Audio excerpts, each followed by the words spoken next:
Hello friends, my name is Gautam Lodhi. Now you are watching quiz.com. Please like, share, comment my video and subscribe my YouTube channel. Today I solve chapter 3 playing with numbers. Playing with numbers exercise 3.5 exercise 3.5 में मैंने six question आपको पहली video में बता दिए थे and इसका आज इस वीडियो का सेवंथ क्वेश्चन है। इसमें लिखा है the product of the product of three consecutive the three consecutive number is always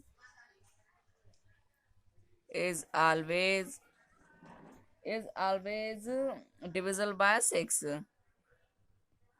Divisible by 6. Verify its with the help of some example। ठीक है, इसमें लिखा है the product of three consecutive numbers is always divisible by 6।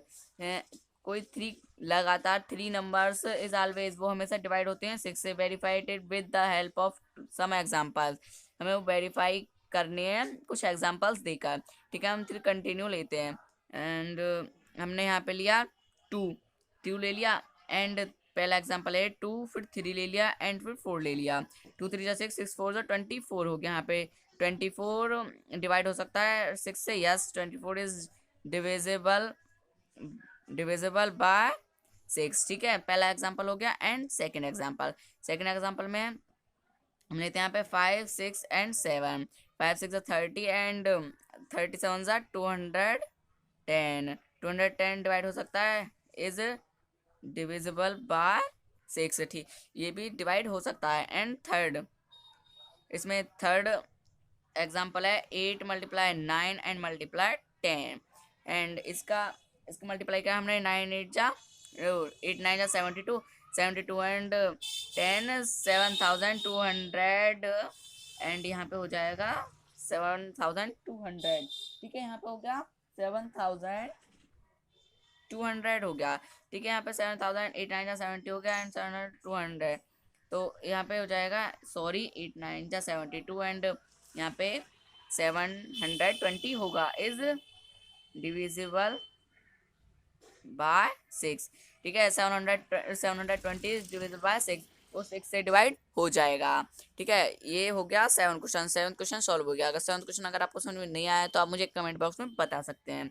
And eighth question में क्या लिखा है? Eighth question में लिखा है द सम ऑफ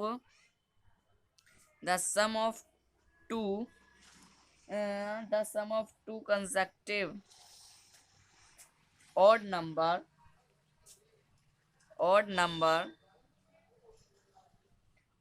के बाद लिखा है इसमें two odd numbers is divisible by 4। ठीक है, is divisible by 4 लिखा है इसमें। फिर इसमें लिखा है verify the statement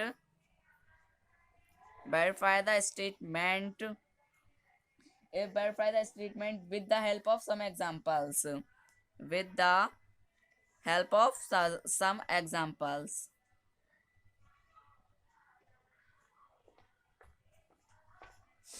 इसमें लिखा है the sum of two consecutive odd number, हमें ये लगातार दो ऑड नंबर्स डिविजिबल बाय 4 से डिवाइड करने हैं। वेरीफाई द स्टेटमेंट, हमें स्टेटमेंट देकर वेरीफाई करना है with the help of some example, हमें कुछ एग्जांपल्स देने हैं यहाँ पे टू कंसेक्टिव ऑड नंबर्स के।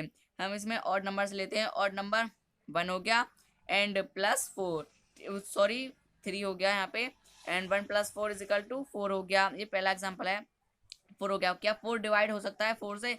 यहाँ यस, 4 डिवाइड हो सकता है 4 से, इज डिविजिबल बाय 4। ठीक है, ये हो गया। एंड सेकंड एग्जांपल हमने लिया यहाँ पे लिया हमने 5 + 7 5+7 लिया हमने यहाँ पे, 5 7 प्लस हो गया 12, 12 4 से डिवाइड हो सकता है, yes, and 12 is divisible by 4, ठीक है। एंड थर्ड एग्जाम्पल में हम लेंगे यहाँ पे 9 एंड +11, यहाँ पे होगा 20, 20 क्या 4 से डिवाइड हो सकता है, यस, 20 डिवाइड हो सकता है, यहाँ पे लिख देंगे इज डिविजिबल बाय 4, ठीक है।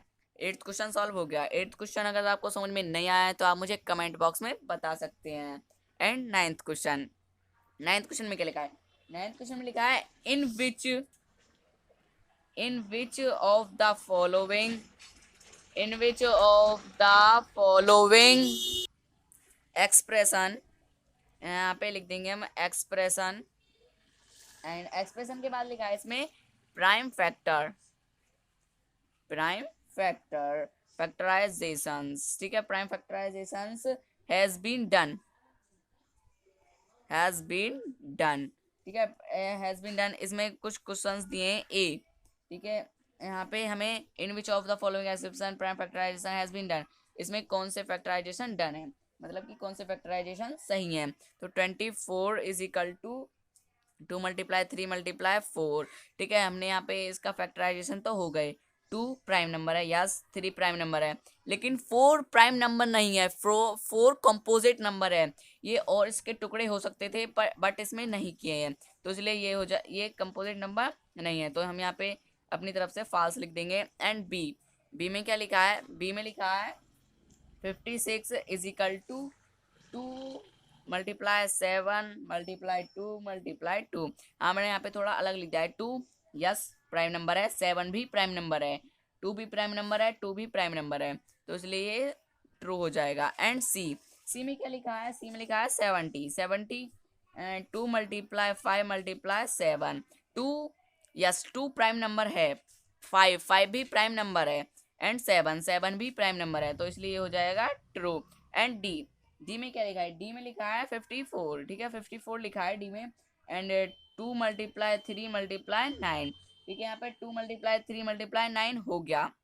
यहाँ पे 2 तो प्राइम नंबर है, यस, एंड 3 भी प्राइम नंबर है, बट 9 नॉट प्राइम नंबर, 9 है कंपोजिट नंबर, 9 के इसमें और टुकड़े हो सकते थे, मतलब इसमें के और फैक्टर्स हो सकते थे, तो इसलिए ये 9 तो कंपोजिट नंबर है, तो इसलिए ये हो जाएगा फॉल्स। एंड इसके आंसर में लास्ट में लिखना है यहाँ पे B and C are prime factorisation, ठीक है, यहाँ पे ये लिख देना है, यही इसका आंसर है। एंड 9th क्वेश्चन भी हो गया सॉल्व। 9th क्वेश्चन अगर आपको समझ में नहीं आया है तो आप मुझे कमेंट बॉक्स में बता सकते हैं। And 10th question, 10th question में क्या लिखा है? 10th क्वेश्चन में लिखा है determine if 25,110 is divisible by 45, ठीक है, हमें यहाँ पे 45 नीचे हिंट लिखी है, 5 and 9 are co-prime numbers that test the divisibility of the number by 5 and 9, ठीक है, हमें यहाँ पे हमें ये सॉल्व करना है, डिवाइड करना है टू 25,110 45 से। ये 45 से कैसे डिवाइड होगा? 45 से डिवाइड हम इसे इतनी ज़्यादा से नहीं करेंगे, तो पहले हम 45 के फैक्टर्स लेते हैं। 45 के फैक्टर्स, पहले इसका 5 हो गया, एंड यहाँ पे 9, 5 से भी ये 5 से 45 कर सकता है, 9 से भी कर सकता है, लेकिन 5 क्या को प्राइम है? हम इसको करके देखते हैं। 5 × 5 एंड × 5 हो गया, एंड × 3 एंड × 9, ठीक है, इसमें सिर्फ 1 ही सेम डिजिट है, तो इसलिए ये हो जाएगा को प्राइम, ठीक है, को प्राइम हो जाएगा। हम 5 से इसे सॉल्व करके देखेंगे, 45 से नहीं, तो 5 डिवाइडेड टू 25,110 एंड 5 5 25 हो गया, एंड 0 हमने यहाँ पे लिख लिया 1, एंड नहीं करने के 0, एंड यहाँ पे हमने लिख लिया 1, एंड 5 2 10 हो जाएगा, 5 2 10 एंड 1 हमने यहाँ पे लिख लिया 0 2 10, ठीक है, ये यहाँ पे हो गया इससे सॉल्व, तो इसका ये इससे सॉल्व हो सकता है, तो यहाँ पे तो हम यस लिख देंगे, ठीक है, यही इसका आंसर है। 25,110 डिविजल बाय 45, तो इसका आंसर हो गया यस, ठीक है, 10th भी सॉल्व हो गया। अगर 10th क्वेश्चन अगर आपको समझ में नहीं आया है तो आप मुझे कमेंट बॉक्स में बता सकते हैं। And 11th question, 11th question में क्या लिखा है? 11th क्वेश्चन में लिखा है 18 is divisible. 18 is divisible by both 2 and 3. By both 2 and 3, it is also divisible by, it is also divisible by 2 multiply 3 is equal to 6. 2 multiply 3 is equal to 6. Similarly a number is divisible by both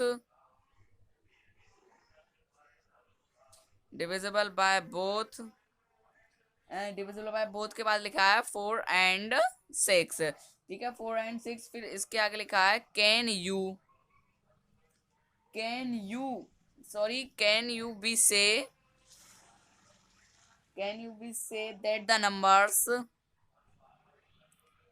that the numbers must also be divisible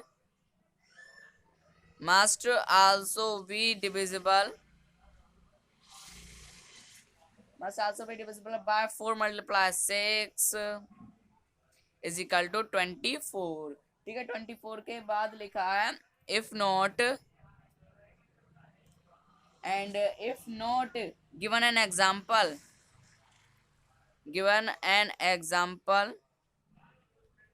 ठीक है, given an example के बाद लिखा है to justify your answer. ठीक है, इसमें लिखा है 18 is divisible by both 2 and 3. 18 2 and 3 से डिवाइड होता है. It is also divisible by 2 multiply 3 is equal to 6. वो 6 से भी डिवाइड होता है. सिमिलरली ये number is divisible by both. एक नंबर 4 and 6 से वो डिवाइड होता है. Can you be say that the number must also be divisible by 4 multiply 6 equal to 24. क्या वो नंबर 24 से भी डिवाइड होगा? If not given an example. एक एग्जाम्पल दीजिए और अपने एग्जाम्पल को जस्टिफाई करिए,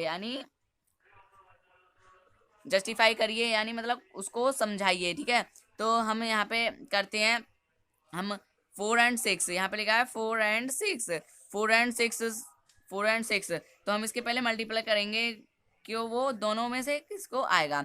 4 1 जा 4 हो गया, एंड 4 2 जा हो गया 8, एंड 4 3 जा हो गया 12. ठीक है, 4 3 जा 12, एंड 6 1 जा 6 हो गया, 6 2 जा 12 हो गया. तो 12 ये है 12. ठीक है, हमें एक डिजिट लेते हैं 12. ठीक है, हमने ले लिया यहाँ पे 12. ठीक है, 12 डिवाइड हो रहा 4 से एंड 6 से. 4 and 6 से 12 डिवाइड हो रहा है. क्या वो 4 multiply 6 इज इक्वल टू 24 से डिवाइड होगा? 12 डिवाइडेड बाय 24 नहीं, वो 24 12 से तो डिवाइड होगा नहीं. तो इसलिए हम इसमें लिखेंगे नो. इसमें कोई भी नंबर नहीं आएगा. No number is divisible by 4 and 6. ठीक है, कोई भी नंबर डिविजिबल नंबर नहीं. Number is divisible by 4 and 6. Number 4 and 6 से डिवाइड हुआ इज नॉट डिविजिबल बाय 24. ठीक है, जो भी नंबर था वो 24 से डिवाइड नहीं हुआ. ठीक है, 11 क्वेश्चन तो सॉल्व हो गया. 11th क्वेश्चन अगर आपको समझ में नहीं आया तो आप मुझे कमेंट बॉक्स में बता सकते हैं. एंड 12th क्वेश्चन में क्या लिखा है? 12th क्वेश्चन में लिखा है I am the smallest number having four different prime factors. Can you find? ठीक है, I am the smallest number. मैं एक स्मॉलेस्ट नंबर हूँ. Having 4 different prime factor. मुझे 4 अलग अलग तरह के प्राइम फैक्टर्स चाहिए. Can you find? अब सॉल्व करिए. तो ठीक है, हम यहाँ पे स्मॉलेस्ट प्राइम नंबर चाहिए. 2 हो गया प्राइम स्मॉलेस्ट, एंड यहाँ पे हो गया स्मॉलेस्ट 3. स्मॉलेस्ट 3 प्राइम नंबर हो गया, एंड उसके बाद हो गया स्मॉलेस्ट प्राइम नंबर 5, एंड 5 के बाद हो गया 7। तो हम इसको मल्टीप्लाई करेंगे, 2 3 जा 6, 6 5 जा 30, 37 जा 210 हो गया। ठीक है, ये 210 ही क्यों हुआ? एंड हम यहाँ पे ये भी तो लिख सकते थे 7 मल्टीप्लाई, एंड 7 मल्टीप्लाई हो जाएगा 11 मल्टीप्लाई 13 एंड मल्टीप्लाई 17। ठीक है, 11 7 77, 77 मल्टीप्लाई 13, तो यहाँ पे हो जाएगा 1001। ठीक है, 1000 मल्टीप्लाई 17, तो यहाँ पे हो जाएगा इज इक्वल टू 1717। 1717 क्यों नहीं हुआ? ये इसलिए नहीं हुआ, इसमें पूछा था स्मॉलेस्ट में एक स्मॉलेस्ट नंबर हो, तो इसलिए वो हमने स्मॉलेस्ट प्राइम फैक्टर से ही लिए हैं, और उससे आगे इसलिए हमने नहीं लिए थे। तो इसका आंसर है 210। ठीक है, 12 भी हो गया सॉल्व। 12 हो गया सॉल्व। तो अगर आपको ये समझ में नहीं आया तो आप मुझे कमेंट बॉक्स में बता सकते हैं। आज के लिए बस इतना ही, एंड 3.6 में आपको नेक्स्ट वीडियो में बताऊंगा।